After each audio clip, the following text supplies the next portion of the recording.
Hey traders, welcome back to our channel. So this video is going to be a super duper informative for you क्योंकि इस video में बात करने वाले हैं ट्रेलिंग स्टॉप लॉस के बारे में। ट्रेलिंग स्टॉप लॉस ट्रेडिंग के करियर में काफ़ी ज़्यादा इंपॉर्टेंट पॉइंट है। इसको ज़्यादातर लोग काफ़ी ज़्यादा सीरियस नहीं लेते हैं, लेकिन बहुत ज़्यादा इसको सीरियस लेने की ज़रूरत है और इसी वीडियो में हम उसी के बारे में बात करने वाले हैं। क्या होता है कि ट्रेडर्स, जब कोई भी जो नया ट्रेडर आता है ना, वो जब पैसे मतलब अपने ट्रेड्स को विन करता है ना, तब वो अपने आप को सही कंट्रोल करके चलता है, मैनेज करके चलता है। हर चीज़ उसके ट्रेडिंग के करियर में सही चल रही होती है। लेकिन जब वो लूज करता है ना, ठीक है ना, भले ही वो नया ट्रेडर हो या फिर एक एवरेज सा ट्रेडर हो जिसने अच्छा खासा टाइम दे दिया हो, वो जब पैसे लूज करता है ना, तो उस समय वो अपने आप को किस प्रकार से प्रिपेयर करता है, किस प्रकार से मोटिवेट करता है, कैसे वो अपने इमोशंस को हैंडल करता है, वहीं पर ही उसकी असली ट्रेडिंग का पता चलता है। अब क्या होता है कि ट्रेडर्स, जब कभी भी हम कोई ट्रेड लेते हैं तो उसके 4 सिनेरियो हो सकते हैं। पहला क्या होगा कि आपका फास्टली टारगेट हिट हो जाएगा। ओके। सेकेंड चीज़ ये होगी कि आपका स्लोली टारगेट हिट होगा, मतलब टाइम लेगा लेकिन टारगेट हिट हो जाएगा। तीसरी चीज़ होगी कि स्टॉप लॉस आपका फास्टली हिट हो जाएगा, ठीक है ना। और चौथी चीज़ होगी कि स्लोली आपका स्टॉप लॉस हिट होगा, मीन्स कि कभी ऊपर जाएगा, कभी नीचे जाएगा, कभी आपके टारगेट के पास आज से आके चला जाएगा, या फिर एंट्री प्राइस है उसकी थोड़ा सा ऊपर मूवमेंट देके वापस आपके मतलब स्टॉप लॉस के आसपास चला जाएगा। तो ऐसे सिनेरियो होते रहता है, ठीक। तो ट्रेडर्स, फर्स्ट एक तो जिसमें फास्टली टारगेट हिट होता है उसमें हम कुछ कर नहीं सकते। इसमें जैसे कि आप मान लीजिए कि आप इंटरडे ट्रेडर हो, तो आपका टारगेट हिट हो जाता है अगले 1 या 2 या 3 कैंडल्स में, हाईएस्ट 3 कैंडल्स में आपका टारगेट हिट हो जाता है। या फिर आपका स्टॉप लॉस फास्टली हिट हो जाता है कि जिसमें 3 या 4 कैंडल में आपका फास्टली स्टॉप लॉस हिट हो जाता है। तो इन दोनों केस में ट्रेडर्स हम अपने स्टॉप लॉस को ज़्यादा ट्रेल नहीं कर पाते हैं। बाकी 2 सिनेरियो है, उसमें किस प्रकार से हमें स्टॉप लॉस को ट्रेल करना है उसके बारे में हम इस वीडियो में पढ़ेंगे। चलो देखते हैं इसके बारे में किस प्रकार से हम इसका एनालिसिस करने वाले हैं। Have a look here. So traders, मैं इस वीडियो को कुछ इस तरह एक्सप्लेन करने वाला हूँ कि मैंने पास्ट वीक और पास्ट मंथ जो भी मैंने ट्रेड किए हैं उसमें किस प्रकार से मैंने अपने स्टॉप लॉस को ट्रेल किया है, उस सारे के सारे पॉइंट्स को और कुछ ट्रेड्स को मैं आपके साथ शेयर करना चाहता हूँ कि क्या उसके पीछे मेरा माइंड सेट रहा है, क्या मैंने वैल्यूएबल पॉइंट्स को देखा है, क्या मैंने स्ट्रक्चर को देखा है। उसी चीज़ों के बारे में हम आपके साथ डिस्कस करेंगे। तो फर्स्ट ऑफ ऑल हम कुछ एग्जाम्पल्स लेते हैं और पहला एग्जाम्पल है हमारा यहाँ पे टाटा स्टील का एग्जाम्पल है, जिसमें ट्रेडर्स क्या हो रहा था कि मैंने यहाँ पर ब्रेकआउट के बेसिस पे ट्रेड लिया था। 1 मिनट आपके लिए चार्ट थोड़ा बड़ा कर देता हूँ। यहाँ पर मैंने एंट्री ली थी टाटा मोटर्स पे, सॉरी टाटा स्टील के स्टॉक पे। इसमें सिर्फ और सिर्फ हम यही बात करने वाले हैं कि हम स्टॉप लॉस को ट्रेल किस वजह से करते हैं, क्या हमारा माइंड सेट रहता है, ना कि किस कारण से मैंने ट्रेड लिया है। इसके बारे में हम किसी और वीडियो में बात करेंगे, जिससे कि वो आपको और अच्छे से एक्सप्लेन करूंगा उस वीडियो में। सिर्फ और सिर्फ अभी हम यहाँ पर फोकस करने वाले हैं कि किस प्रकार से हम ट्रेल करने वाले हैं। सो यहाँ पर मैंने इस ब्रेकआउट के बेसिस पे यहाँ पर ट्रेड लिया था। उसके बाद में क्या होता है कि ट्रेडर्स, मैं यहाँ पर देखता हूँ कुछ टाइम जाता है, यहाँ पर ब्रेकआउट आने के बाद में यहाँ कहीं मेरी एंट्री होती है लगभग यहाँ कहीं पे, और ये वाला स्टॉप लॉस, इस कैंडल का स्टॉप लॉस जो ब्रेकआउट कैंडल की प्रीवियसली कैंडल है, वहाँ पर मैं अपने स्टॉप लॉस को मेंटेन करके चलता हूँ, ठीक है ना। यहीं कहीं मेरा टारगेट होता है, इस लेवल के जस्ट नीचे, इस कैंडल की लो के जस्ट नीचे मेरा टारगेट होता है। तो मैं यहाँ पर देखता हूँ, यहाँ पर एंट्री लेने के बाद में कुछ कैंडल्स बीतती है, 50 मिनट का टाइम फ्रेम है ट्रेडर्स, यहाँ पर 1-2 घंटा बीतता है। उसके बाद में यहाँ पर प्राइस एक अच्छे से ऊपर आती है और यहाँ पर एक रीटेस्ट बनाती है इस कैंडल के साथ, बहुत ही अच्छा रीटेस्ट, सुनहरा रीटेस्ट बनाती है। तो यहाँ पर मैंने उस समय एक ट्रेंड लाइन को ड्रॉ किया था लाइक दिस वे, और यहाँ पर देखा था कि ब्रेकआउट आ रही है, ठीक है ना। तो इस केस में जब इसका ब्रेकआउट होता है, क्लियरली ब्रेकआउट होता है, तो मैं अपना स्टॉप लॉस इस केस से ट्रेल करके यहाँ पर लेके आ जाता हूँ, सीधा यहाँ पे, ठीक है ना। अब ये मार्जिन सा ही है, एक कैंडल का ही थोड़ा सा ही, मतलब मैं स्टॉप लॉस को ट्रेल कर रहा हूँ, लेकिन मैं हमेशा करता हूँ अगर मुझे कुछ भी ऐसी अपॉर्चुनिटी मिलती है, भले ही मुझे 10 पॉइंट्स की मिले, 20 पॉइंट्स की मिले, 15 पॉइंट की मिले, इवन 5 पॉइंट्स की भी मुझे अपॉर्चुनिटी मिलती है, तो मैं हमेशा कोशिश करता हूँ कि अपने स्टॉप लॉस को ट्रेल करूँ, ठीक है ना। तो ट्रेडर्स, यहाँ पर मैंने स्टॉप लॉस को ट्रेल किया था और बाद में मेरा टारगेट हिट हो गया था। इस ट्रेड के बेसिस पे मैं आपको ये बताना चाहता हूँ ट्रेडर्स कि मैंने यहाँ पर रैंडमली स्टॉप लॉस को ट्रेल नहीं किया था। प्रॉपर मेरा उसके पीछे माइंडसेट था कि मैं इसका ब्रेकआउट हो जाएगा, उसके बाद में ही मैं इसके स्टॉप लॉस को ट्रेल करूंगा। इसके अलावा अगर ट्रेडर्स यहाँ पर कुछ डबल टॉप पैटर्न या फिर यहाँ पर एक अच्छी सी 2 अगर वीक वाली कैंडल बनती, तो मैं यहाँ पर मतलब इन्वर्टेड हैमर बनता, तो मैं ज़रूर यहाँ पर भी ट्रेल कर सकता था। मुझे इस ब्रेकआउट की ज़रूरत भी नहीं थी, लेकिन यहाँ पे सिर्फ और सिर्फ ये थोड़ा सा रिटेस्ट था, लेकिन इस ब्रेकआउट के कारण मुझे और ज़्यादा अच्छी क्लैरिफिकेशन हो गई थी कि यहाँ पर एक इससे ऊपर प्राइस नहीं जाएगी, ठीक है ना। अगर यहाँ पर हिट होती है तो ऑब्वियसली ये भी हिट हो जाएगा, तो इसी के कारण मैंने यहाँ पर ट्रेल किया था स्टॉप लॉस को। सो नेक्स्ट एग्जांपल पे, एक और एग्जांपल हम चलते हैं। ये है ट्रेडर्स एशियन पेंट का चार्ट है, और यहाँ पर मैं आपको थोड़ा, यहाँ पर मैंने इस ब्रेकआउट के बेसिस पे एंट्री ली थी। ओके, अगेन मैंने आपको कहा था कि मेरा स्टॉप लॉस ट्रेल करने का एक प्रॉपर वे होता है। तो इसमें क्या होता है कि ट्रेडर्स, ये आप देखोगे तो एक माइनर सा लोअर हाई का पैटर्न है, लोअर हाई का पैटर्न बन रहा है यहाँ पे। ये एक माइनर टाइम फ्रेम में एक हाई थे, उसके बाद में एक नया लो बनाता है, उसके बाद में एक लोअर हाई बनाता है, ठीक है ना, उसके बाद में एक डबल टॉप टाइप का पैटर्न बनता है। इस प्रकार का सिनेरियो बन रहा है। तो यहाँ पर मैंने एंट्री तो ले ली थी ट्रेडर्स, ठीक है ना, यहाँ पर मेरी एंट्री थी, और उसके बाद में मैं यहाँ पर देखता हूँ कि ब्रेकआउट लिया था। ब्रेकआउट होने के बाद में अब मेरे माइंड सेट में फिक्स था कि जब इस चीज़ का ब्रेकआउट होगा एक अच्छे क्लियर कैंडल के साथ विथ वॉल्यूम, तो मैं इसको स्टॉप लॉस को ट्रेल करूँगा। यहाँ पर इसने रिजेक्शन दिया, ओके, मैंने यहाँ पर ट्रेल नहीं किया। जब ये कैंडल मुझे एक ब्रेकआउट देती है तो मैंने अपना स्टॉप लॉस सीधा यहाँ ट्रेल कर दिया था, सीधा यहाँ पर ट्रेल कर दिया था। यहाँ पर इस कैंडल के नीचे मैं अपना स्टॉप लॉस लेके आ गया था सीधा। तो यहाँ से लगा करके यहाँ पर मैंने स्टॉप लॉस लेके आया था, जिससे मैंने अपना रिस्क कम किया, और यहाँ पर मेरा टारगेट हिट हो गया था इस कैंडल पे ही, इसी कैंडल के पर मेरा टारगेट था, ठीक है ना, जो रफली शायद 1.4 के आसपास था, कुछ ऐसा कुछ था। तो बेसिकली ट्रेडर्स, मैं आपको ये बताना चाहता हूँ कि यहाँ पर भी मेरा एक इंटेंशन था, एक प्रॉपर स्ट्रेंथ रीजन था कि मैं यहाँ पर स्टॉप लॉस को ट्रेल करने वाला हूँ। क्यों? क्योंकि ब्रेकआउट के बेसिस पे। ओके, अब ट्रेडर्स, और next example is HDFC bank में मैंने यहाँ पर कुछ ट्रेड लिया था। अगेन इस कैंडल को देख के यहाँ पर एक डबल टॉप पैटर्न बना रहा था, तो इस कैंडल के बेसिस पे मैंने यहाँ कहीं एंट्री ली थी ट्रेडर, ठीक है। तो उसके बाद में ट्रेडर्स में क्या देखता हूँ कि एक अच्छा सा यहाँ पर ब्रेकआउट बन रहा था, ठीक है ना। यहाँ पर मैंने स्टॉप लॉस को मेंटेन कर रखा था इस कैंडल के आसपास, ठीक है। तो यहाँ पर से मैं देखता हूँ कि यहाँ पर एक अच्छा सा ब्रेकआउट बन रहा था, लगभग कुछ ऐसा। यहाँ पर इस कैंडल का ब्रेकआउट देखता हूँ, तो मैं अपना स्टॉप लॉस सीधा इस पॉइंट से लेके इस पॉइंट के आसपास लेके जाता हूँ, इस कैंडल के लो के नीचे। और यहाँ पर कहीं मेरा टारगेट था लगभग यहाँ कहीं पे था 1 पॉइंट, इस पर मैंने अच्छा कमाया था 1.7 कुछ ऐसा कुछ था, ठीक है ना ट्रेडर्स। तो मेरा इंटेंशन यही है कि मैंने यहाँ पर ना कि एक डिमांड जोन, या फिर डिमांड जोन पे भी आप स्टॉप लॉस को ट्रेल कर सकते हो, लेकिन मैं इतना ज़्यादा प्रेफर नहीं करता हूँ। मैं ब्रेकआउट के बेसिस पे, या फिर एक डबल टॉप होता ना अच्छे वॉल्यूम के साथ, या फिर एक कोई ब्रेकआउट एक मतलब एक बड़े अच्छे वॉल्यूम के साथ कोई कैंडल आती है, ऐसे कुछ सिनेरियो को देख के ही मैं अपना स्टॉप लॉस को ट्रेल करता हूँ। यहाँ पर ब्रेकआउट आया था और इस कैंडल के लो के नीचे मैंने अपना स्टॉप लॉस को ट्रेल किया था। सो एक और एग्जांपल पे चलते हैं ट्रेडर्स। ये है हमारा, मैंने यहाँ पर एशियन पेंट्स में एक और ट्रेड लिया था। यहाँ पे ये मेरे पुराने ट्रेड है ट्रेडर्स, मैंने जो मुझे अच्छे लग रहे हैं, कि मुझे लगता है कि इसमें मैंने कुछ अच्छा किया है, और वो मैं आपके साथ शेयर कर रहा हूँ। तो यहाँ पर मैंने इस कैंडल पे बेसिस पे मैंने ट्रेड लिया था शॉर्ट का। ओके, तो इस केस में क्या होता है कि ट्रेडर्स, मैंने यहाँ पर जब शॉर्ट का ट्रेड लिया था तो इस लेवल के जस्ट नीचे मेरा टारगेट था यहाँ पर, ठीक है ना, और इस यहाँ तक का मैं स्टॉप लॉस को मेंटेन कर रहा था, ठीक है ना।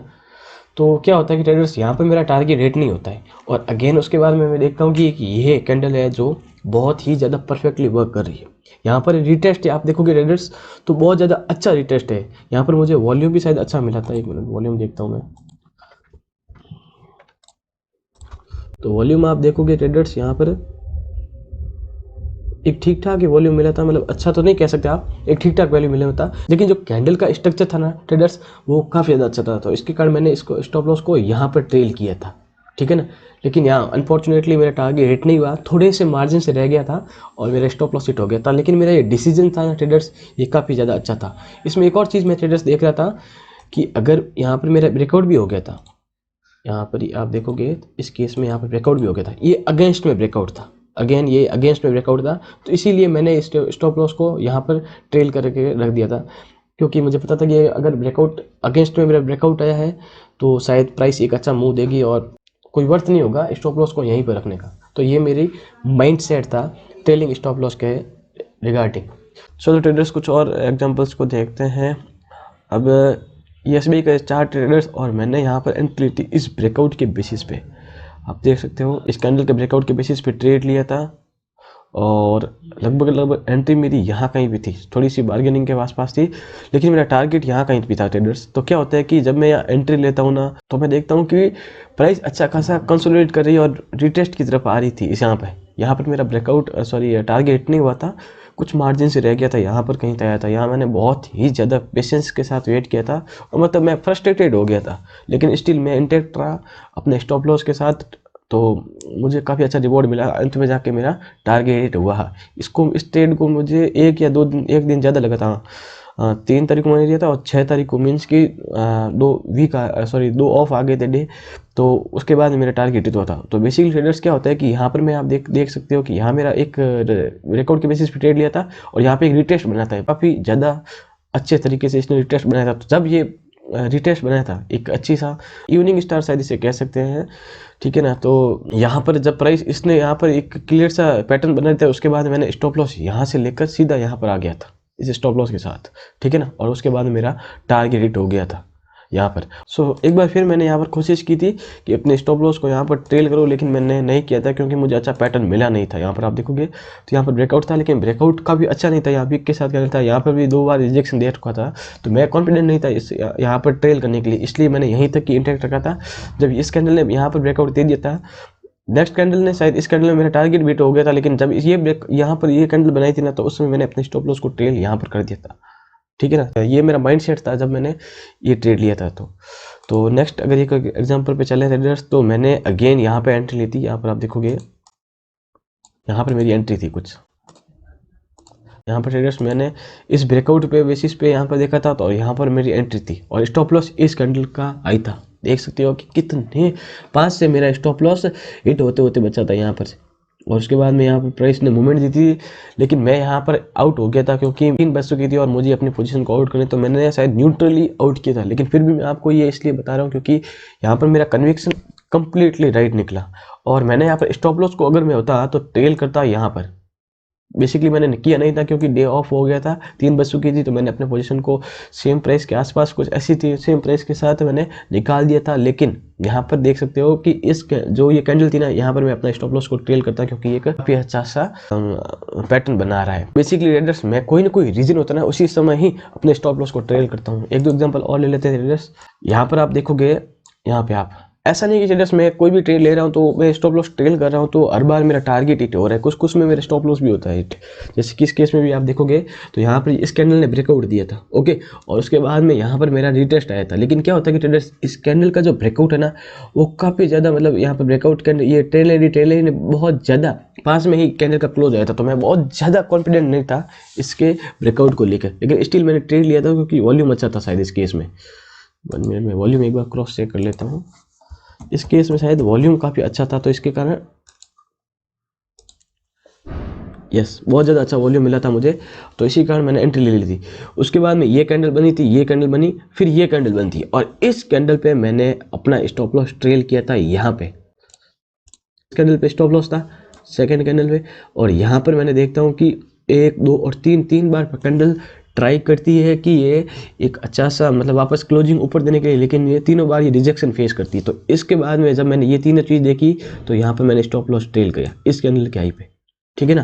तो ये मेरी स्ट्रेटेजी थी और उसके बाद में अनफॉर्चुनेटली मेरा टारगेट तो हिट नहीं हुआ था क्योंकि टारगेट मेरा लगभग यहाँ कहीं भी था और उसके बाद मेरा स्टॉप लॉस हिट हो जाता है। तो ये देखोगे आप तो मेरी जो व्यू है ना, काफ़ी ज़्यादा सही साबित हुआ है, कंप्लीटली लगभग मैं सही साबित हुआ हूँ इसके अंदर। ऐसा नहीं कि ट्रेडर्स इसमें मतलब कि आपको लॉस नहीं हो सकता है, लॉस हो सकता है, लेकिन आप अपने लॉस को कम कर सकते हो। अब ऐसा नहीं कि ट्रेडर्स इसमें आप ट्रेल कर रहे हो स्टॉप लॉस, उसके कारण आपको ट्रेलिंग के कारण आपको लॉस हो सकता है, ऐसा हो सकता है traders. It is all about probability. आपको ये कोशिश करनी कि आप हाई प्रोबेबिलिटी के साइड हो, कैसा भी ट्रेड हो उसमें स्टिल ट्रेडिंग में एक प्रोबेबिलिटी होती है। आपको हमेशा और हमेशा ये कोशिश करनी है कि आप हाई प्रोबेबिलिटी की साइड रहो, जिसके कारण इन दी एंड आप प्रॉफिट कमा के ही जाओगे। 10 ट्रेड लोगे, आप ऐसे नहीं देखो कि इस ट्रेड में आपको लॉस हो रहा है इस स्ट्रेटेजी के कारण, ऐसा कभी भी मत देखना। आप 10 ट्रेड लो इसी सेम थ्योरी के साथ, सेम व्यू के साथ, इसी 10 ऐसे ही मतलब 10 ट्रेड को ट्रेल करो, फिर आपको क्या रिटर्न मिलता है वो मैटर करता है, क्योंकि trading is all about the probability. आपका कन्विक्शन कितना भी सही हो, लेकिन इन दी एंड प्रोबेबिलिटी ही वर्क करती है। तो अब ये HDFC बैंक है, इसमें भी मैंने एक ट्रेड दिया था, ये लास्ट ट्रेड है ऐसा ट्रेडर्स, इसको मैं आपके साथ शेयर करता हूँ। अब क्या होता है कि मैंने यहाँ पर 1 मिनट, यहाँ पर मैंने इस ब्रेकआउट के बेसिस पे ट्रेड लिया था और मेरे सडनली यहाँ पर मैंने एंट्री कर दी थी। उसके बाद में आप देखते हो कि 1 घंटा लगभग 1 2 3 4 5 कैंडल, मतलब कि सवा घंटा हो गया था। तो उसके तब तक मेरा कोई मतलब ज़्यादा मोमेंटम नहीं आया था, क्योंकि टारगेट मेरा यहाँ था, इस कैंडल, इस रेजिस्टेंस के पास में मेरा टारगेट था, इस कैंडल ने मेरा टारगेट दिया था। तो यहाँ पर मेरा कुछ टारगेट था ट्रेडर्स, तो लेकिन मोमेंटम नहीं आता है। आप इमेजिन करो कि आपने एक अच्छी क्वांटिटी, बहुत ज़्यादा हाई क्वांटिटी को ट्रेड कर रखा है और 1 घंटे तक मोमेंटम नहीं आता है। अब कुछ लोगों का मन में होता है कि मैंने एंट्री ले ली और ये ब्रेकआउट के बाद में, ब्रेकआउट तक 3-4 कैंडल कंटिन्यूसली है तो हमें स्टॉप लॉस को ट्रेल कर देना चाहिए। नहीं, मैं कभी भी, मैं आपको पहले भी कह चुका हूँ, मैं सप्लाई के यहाँ पे डिमांड के बेसिस पे ट्रेल बहुत ज़्यादा कम करता हूँ। अगर वॉल्यूम दिखता है उसमें तो ही मैं ट्रेल करता हूँ। या कुछ लोग समझ सकते हैं कि ये एक सप्लाई जोन बन रहा है, यहाँ पर एक विक बन रही है, यहाँ पे विक बन रही है, यहाँ पे विक रही है, लेकिन मैं ऐसे कभी भी ट्रेल नहीं करता हूँ, क्योंकि अगर इसमें वॉल्यूम आता है तो ही मैं ट्रेड करता हूँ। और एक और फैक्टर होता है कि ट्रेंड अगर मेरे फेवर में होता है तो ही मैं इस केस में ट्रेल करता हूँ। तो यहाँ पर आप देखोगे तो यहाँ पर मैंने ट्रेल किया था, यहाँ पे इस कैंडल पे, जब ये एक अच्छा सा कैंडलस्टिक्स पैटर्न बन रहा था, लगभग मेरी सिंगल फिंग टाइप का पैटर्न है, तो ये बना था, तो मैंने स्टॉप लॉस को ट्रेल यहाँ कर दिया था और नेक्स्ट 2-3 कैंडल में मेरा टारगेट हिट हो गया था। तो ये मेरी हमेशा थ्योरी रहती है, ये मेरे पॉइंट्स रहते हैं कि मैं स्टॉप लॉस को ट्रेल कैसे करता हूँ। मैं हमेशा अपना व्यू रखता हूँ। जैसे कि आप मान लीजिए ये यहाँ पर कोई स्टॉक का ट्रेंड है, ये ट्रेंडिंग स्टॉक है, ठीक है ना ट्रेडर्स, और मुझे यहाँ पे कहीं एक ब्रेकआउट मिलती है, ठीक है ना, ये मेजर टाइम फ्रेम का मान लीजिए मेजर टाइम फ्रेम में है और 5 मिनट में मुझे यहाँ पर ब्रेकआउट की एंट्री मिलती है इस वे में, ठीक है ना, मान लीजिए, तो मैं हमेशा इसमें प्लान करूँगा कि अगर इस ब्रेकआउट के ऊपर यहाँ पर एक और यहाँ पर मेरी एंट्री होती है ब्रेकआउट के बेसिस पे और इसके बाद में एक और ब्रेकआउट मिलता है ना, तो ही मैं अपना स्टॉप लॉस ट्रेल करूंगा इस ब्रेकआउट के बेसिस पे। तो मेरा ट्रेड मेरे फेवर में, अगर ब्रेकआउट के बाद में एक और ब्रेकआउट मेरे ही फेवर में आता है तो मैं ट्रेड करूंगा। तो हमेशा मेरा एक माइंडसेट रहता है कि इस केसेस पे मुझे स्टॉप लॉस को ट्रेल करना। मैं कभी भी रैंडमली स्टॉप लॉस को ट्रेल नहीं करता हूँ। ऐसा नहीं है कि अगर मैंने ट्रेड लिया है और 1-1.5 घंटा हो चुका है, ठीक है ना, लेकिन प्राइस वहीं पर ही मूव करी, ज़्यादा कुछ मूव नहीं करी, वहीं पर प्राइस मूव कर रही है 1 घंटे के बाद में भी, तो स्टॉप लॉस को ट्रेल कर देना चाहिए। ऐसा कभी भी मैं थ्योरी नहीं रखता हूँ। मुझे कोई ब्रेकआउट मिलता है, सपोर्ट एक अच्छा मिलता है, मेजर टाइम फ्रेम के बेसिस पे या फिर माइनर टाइम फ्रेम के बेसिस पे मुझे कोई बहुत ही ज़्यादा अच्छा सपोर्ट मिलता है, उसके हिसाब से ही मैं स्टॉप लॉस को ट्रेल करता हूँ।